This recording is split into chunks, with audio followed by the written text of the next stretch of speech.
Hello students, मैं doctor Meenakshi Meena. आज की आपकी ये क्लास बीए पार्ट थर्ड के स्टूडेंट्स के लिए आयोजित की गई है। आज का आपका टॉपिक है पर्यावरणीय जोखिम। वैश्वीकरण से संबंधित एक प्रमुख मुद्दा पर्यावरण प्रदूषण से बढ़ता हुआ जोखिम है, जिसने संपूर्ण विश्व के समक्ष अस्तित्व का संकट पैदा कर दिया है। वैश्वीकरण के फलस्वरूप जैसे जैसे बहुराष्ट्रीय कंपनियों द्वारा संचालित उद्योगों में वृद्धि हुई, तब निजी वाहनों व परिवहन के विविध साधनों का तेजी से विस्तार होना आरंभ हुआ। वायुमंडल में कार्बन का इतना अधिक उत्सर्जन होने लगा, इससे मानव पारिस्थितिकी का संतुलन खतरे में पड़ गया। विभिन्न देश इस जोखिम के लिए एक दूसरे पर दोषारोपण करने लगे। मानव की अनियंत्रित गतिविधियों के कारण पर्यावरण प्रदूषण बढ़ने से प्राकृतिक पर्यावरण में असंतुलन पैदा होने लगा। मानव की अनियंत्रित गतिविधियों से पर्यावरण प्रदूषण बढ़ने लगा, अतः भूमंडल में ऐसा असंतुलन पैदा होने लगा जिससे पूरे जीवन मंडल के लिए खतरा उत्पन्न करना आरंभ कर दिया। इस दशा ने पर्यावरणीय अथवा पारिस्थितिकीय अपकर्ष की जो गंभीर समस्या पैदा की, उसे हम पर्यावरणीय जोखिम की समस्या कहते हैं। सामान्य शब्दों में पर्यावरणीय जोखिम वह दशा है जो प्राकृतिक दशाओं में असंतुलन पैदा होने के कारण मानव द्वारा तथा दूसरे जीवधारियों के जीवन को प्रतिकूल रूप से प्रभावित करने लगती है। इस दशा को हम पारिस्थितिकीय अपकर्ष कहते हैं। शाब्दिक रूप से अपकर्ष का अर्थ है गिरावट, पतन, ह्रास, संतुलन में कमी अथवा अव्यवस्था। व्यावहारिक रूप से ये पारिस्थितिकीय तंत्र का मुख्य कार्य पर्यावरण में इस तरह का संतुलन बनाए रखना है जिससे बिना बाधा के विभिन्न जीवधारी अपने अपने जीवन के अस्तित्व को बनाए रख सकें। आज पर्यावरणीय जोखिम का मुख्य आधार वैश्विक उष्णता अथवा वैश्विक ताप में वृद्धि होना है, जिसकी प्रकृति को वैज्ञानिकों ने ग्रीन हाउस के बिगड़ते हुए संतुलन के रूप में स्पष्ट किया है। भूमंडलीय उष्णता और ग्रीन हाउस प्रभाव। वैश्विक उष्णता में वृद्धि का संबंध उस दशा से है जिसमें पृथ्वी के वातावरण तथा समुद्र के औसत तापक्रम में लगातार वृद्धि होने लगती है। वैश्विक उष्णता में वृद्धि से ऊंचे पहाड़ों पर स्थित बड़े बड़े ग्लेशियरों तथा ध्रुव प्रदेशों में व्यापक रूप से बर्फ पिघलने की प्रक्रिया आरंभ होती है। तब समुद्र का जल स्तर बढ़ना प्रारंभ हो जाता है। इससे संसार के समुद्र के किनारे स्थित अनेक बड़े नगर इसमें डूब सकते हैं। पर्यावरणीय जोखिम के लिए उत्तरदायी दशाएं। वर्तमान युग में पर्यावरणीय अपकर्ष के लिए अनेक दशाएं उत्तरदायी हैं। ये सभी दशाएं किसी न किसी रूप में वैश्वीकरण से उत्पन्न विकास की अंधी दौड़ का परिणाम है। इस संकट के लिए अग्रांकित दशाएं उत्तरदायी हैं।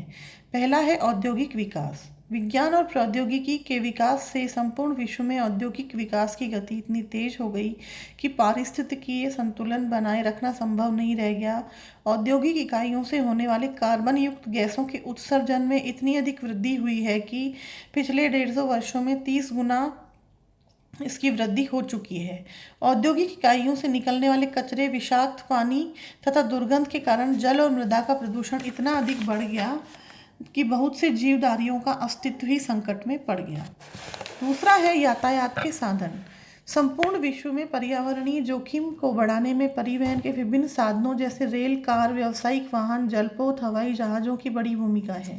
ये सभी साधन जली हुई गैसों, कार्बन युक्त धुएं का वायुमंडल में उत्सर्जन करते हैं, जिसके फलस्वरूप पारिस्थितिकी के उत्पादक तत्वों का तंत्र तेजी से कमज़ोर पड़ने लगता है। इससे पर्यावरणीय जोखिम बढ़ता है।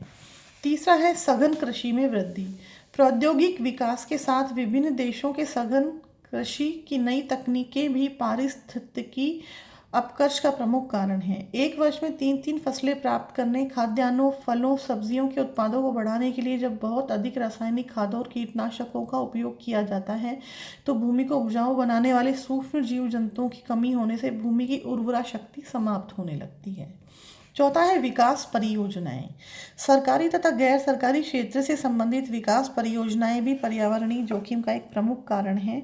इन परियोजनाओं में सिंचाई परियोजना, भारी उद्योगों की स्थापना, सड़कों का निर्माण, ऊर्जा उत्पादन की इकाइयों, विशाल इमारतों का निर्माण आदि मुख्य हैं। सिंचाई परियोजनाओं के कारण जब देश की मुख्य नदियों पर बड़े बड़े बांध बनाए जाते हैं तो जल प्रवाह का प्राकृतिक संतुलन बिगड़ जाता है। भारी उद्योगों के संचालन के लिए जिन हानिकारक गैसों का प्रयोग किया जाता है, वह पर्यावरण के लिए बहुत बड़ा खतरा है। 5वां पॉइंट है हमारा वनों का कटाव। एक प्राकृतिक प्रक्रिया के रूप में वृक्षों में अपने आसपास के प्रदूषण को स्वयं में समाहित करने की क्षमता होती है।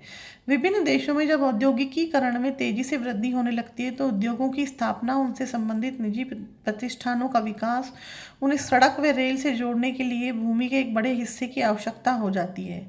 इससे व्यापक क्षेत्रों में वनों का कटाव होता है। इससे प्राकृतिक रूप से स्थापित ग्रीन हाउस प्रभाव अपने आप में कमजोर होने लगता है। यह स्थिति भी पर्यावरणीय अपकर्ष में वृद्धि का एक मुख्य आधार सिद्ध हो रही है। छठा है सैन्य शक्ति का विस्तार। वैश्वीकरण की प्रक्रिया इस नीति पर आधारित है कि विभिन्न देशों के मध्य आर्थिक, राजनीतिक, सांस्कृतिक एकीकरण को प्रोत्साहन दिया जाए। इसके विपरीत आज भी संसार के अधिकतर देश ऐसे हैं जो अपनी सैन्य शक्ति को इसलिए भी विस्तार करने में लगे हुए हैं जिससे एक और वे अपने पड़ोसी देशों के साथ स्थापित होने वाले राजनीतिक संबंधों में अपनी श्रेष्ठता स्थापित कर सकें और दूसरी ओर अपने आप को एक शक्तिशाली देश के रूप में भी सिद्ध करके अपनी अंतर्राष्ट्रीय पहचान बना सकें। इसके लिए ये देश आणविक आयुधों, हाइड्रोजन बमों, घातक मिसाइलों, रासायनिक रक्षा सामग्रियों का उत्पादन एवं उनका परीक्षण जब किया जाता है तो वातावरण में इतनी अधिक विषैली गैसों का उत्सर्जन होता है कि प्राकृतिक रूप से स्थापित ग्रीन हाउस का प्रभाव कमजोर होने लगता है। 7वां है उपभोक्तावाद में वृद्धि। वैश्विक स्तर पर पर्यावरणीय जोखिम का मुद्दा उपभोक्तावाद की संस्कृति से जुड़ा हुआ है। आज जैसे जैसे विकसित देश अधिक औद्योगिकीकृत तथा संपन्न होते जा रहे हैं, लोगों में नई नई उपभोक्ता वस्तुओं का उपयोग करने का प्रचलन तेजी से बढ़ रहा है। इन देशों में car, fridge, TV, microwave, AC तथा अन्य दूसरे घरेलू उपकरण हर 2-3 साल बाद बदल देने को एक प्रतिष्ठा चिन्ह के रूप में देखा जाने लगा है। पुराने उपकरणों को समुद्र में फेंकने से समुद्र की ऊपरी सतह का संतुलन बिगड़ने से वाष्पीकरण की प्रक्रिया बाधित होने लगती है। 8वां और लास्ट पॉइंट है हमारा वैश्विक प्रदूषण की अंतर्राष्ट्रीय राजनीति। पर्यावरणीय जोखिम आज एक अंतर्राष्ट्रीय मुद्दा है। विभिन्न देश इस गंभीर समस्या का समाधान करने की अपेक्षा एक दूसरे पर दोषारोपण करने में व्यस्त हैं। इस मुद्दे को लेकर अंतर्राष्ट्रीय स्तर पर समय समय पर अनेक सम्मेलनों का आयोजन द्वारा एक सर्वमान्य समाधान निकालने का प्रयास किया गया, लेकिन विश्व स्तर पर जलवायु परिवर्तन से उत्पन्न समस्या को रोकने में विकसित व विकासशील देशों के मध्य कोई आम सहमति नहीं बन सकी। विकसित देशों की सरकारें पर्यावरणीय जोखिम के समाधान का माध्यम न बनकर उसका हिस्सा बनती जा रही हैं। तो आज आपने अध्ययन किया पर्यावरणीय जोखिम। आज की क्लास में इतना ही। नमस्कार।